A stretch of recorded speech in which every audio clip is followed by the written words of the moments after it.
I swear he means well. He has a heart of gold and his liver is very tainted. I know that's an excessive amount of bad liver jokes, but trust me, he deserves it. Are you guys ready for your headliner tonight? Yeah. Trust me, likewise. You guys need to woo or clap or make any noise. Make some kind of noise. Are you guys ready for your headliner tonight? There you are. Please welcome to the stage, John Cessna. Hey guys, how's it going? Woo! Where's the professor of comedy? He kept yelling at all the drunk people. You can just say Jake and John. Jesus, we have names, we're people. Guys, I'm at that weird age where all my college friends are buying houses, which is this like really cool, like adult step, good for them. But why all of a sudden do they respect the hell out of carpet? Like as soon as they get the keys out of nowhere, I went over to my buddy's house, he's like, John, I'm gonna need you to take your shoes off, the carpet. I'm like, Kevin, I saw you get hammered drunk trying shit in a bush. Cops show up, you're getting arrested because you won't take off your Hulk hands. He's shoving you in the car, you're screaming, I pay taxes, karate! You're right, the Berber is our main concern right now. And they're all married, and Lord knows I'm not going there, because I won't call it an addiction. But guys, I love the shit out of dating some crazy girls. Like, just the worst, terrible. Like, if you took tattoos and daddy issues and mild arson charges and just slapped a pair of tits on it, I'm probably going to take it out and try and feed it Jaeger. End of the night, I'm in the corner texting my mom going, why won't she love me? Oh, she's making out with a black guy now. Okay.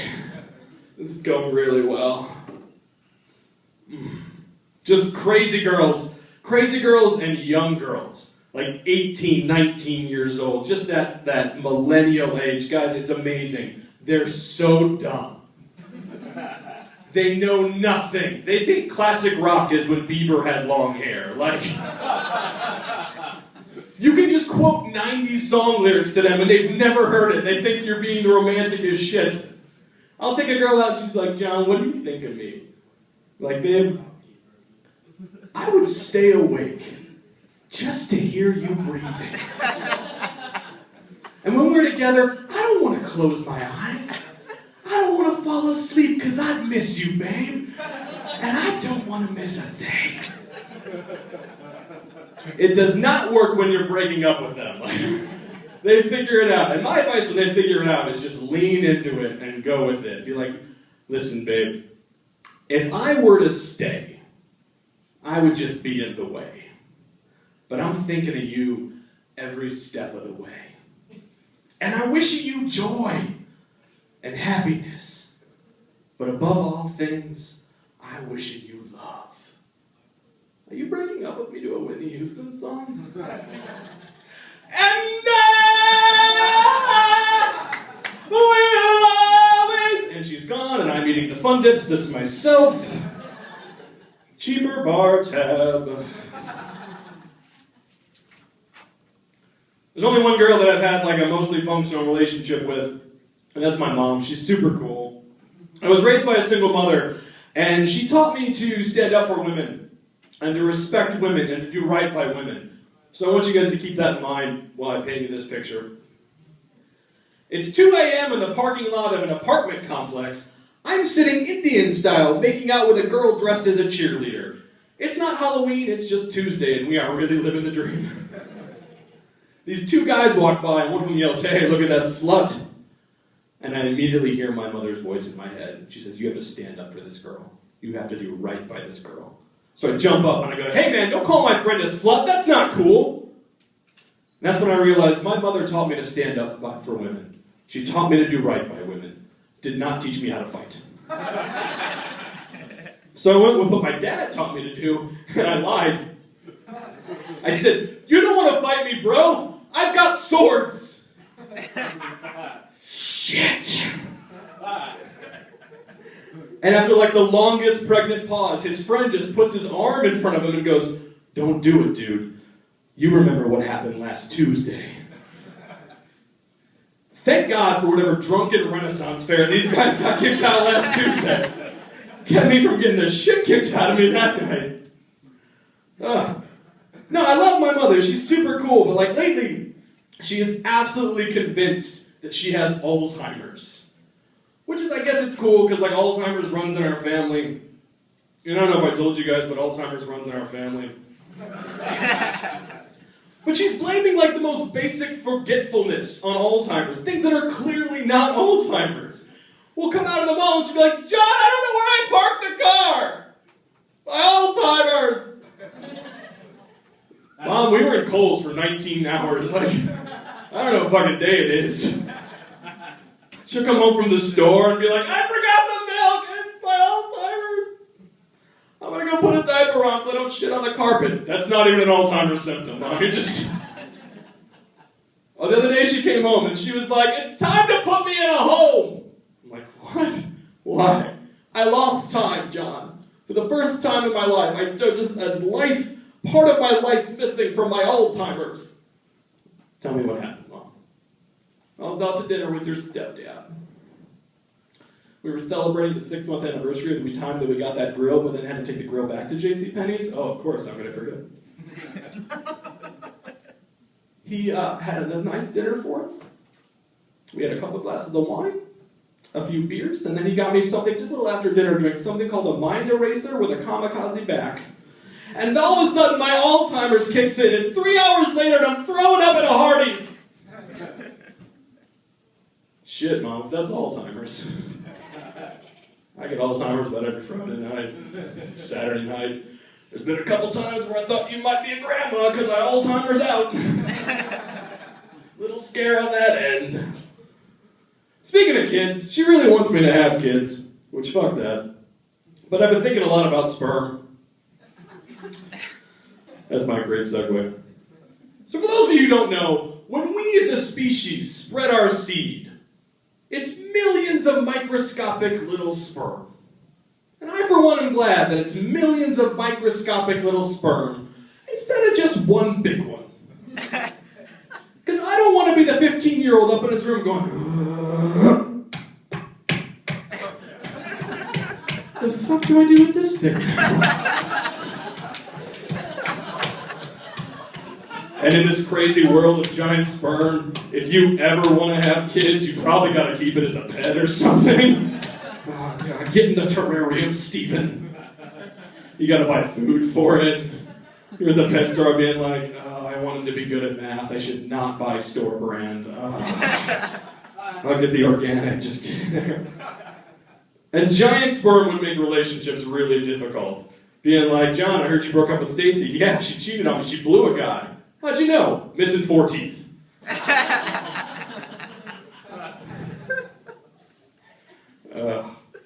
Babies are cool. They're not mine.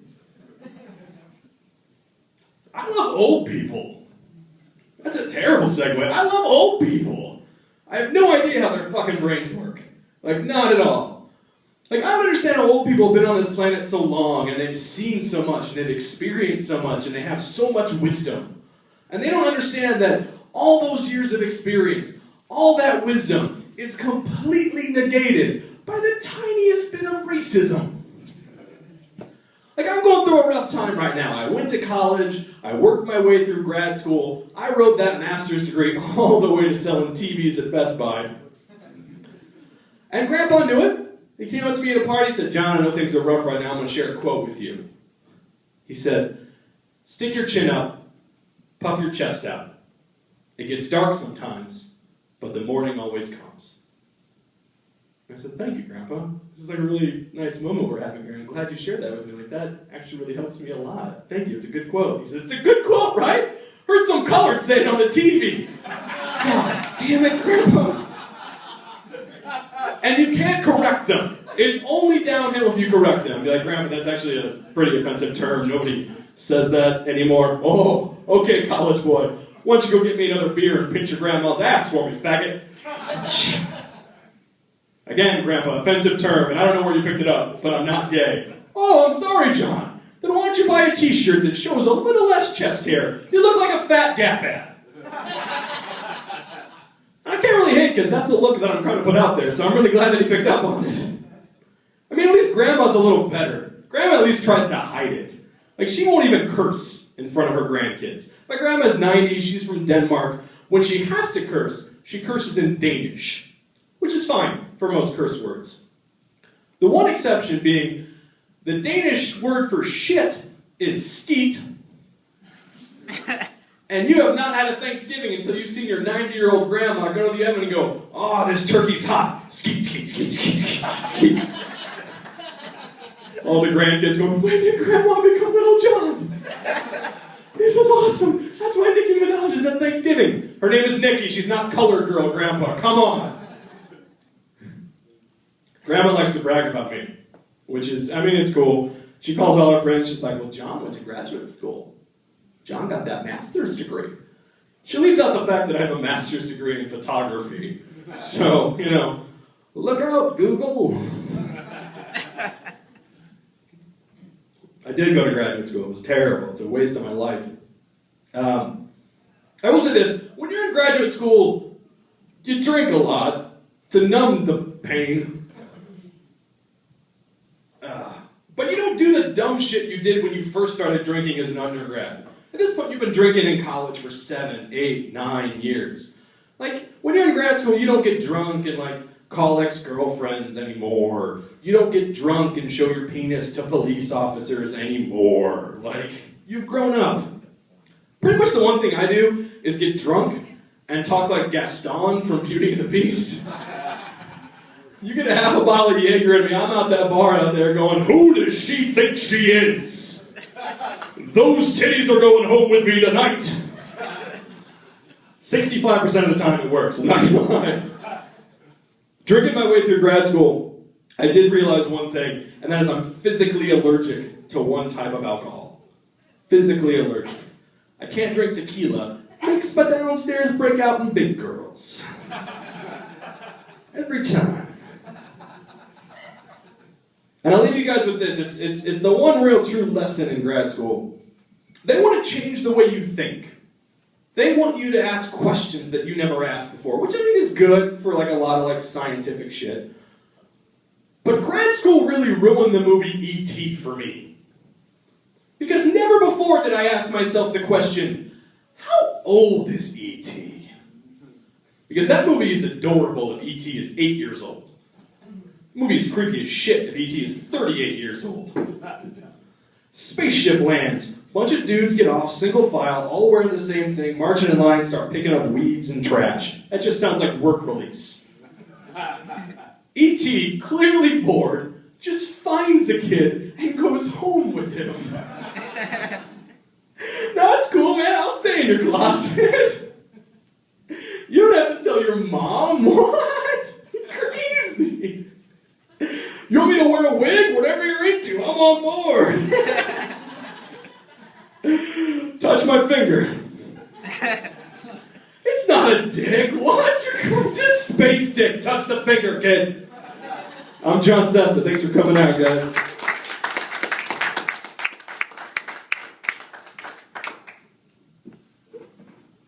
John Cessna, everyone. You guys had a good time tonight? I saw you made a little noise there. You guys still got a little drink to chug? That concludes our show for the evening, though. We have this every Wednesday, so please tell your friends. Let's get this a packed house.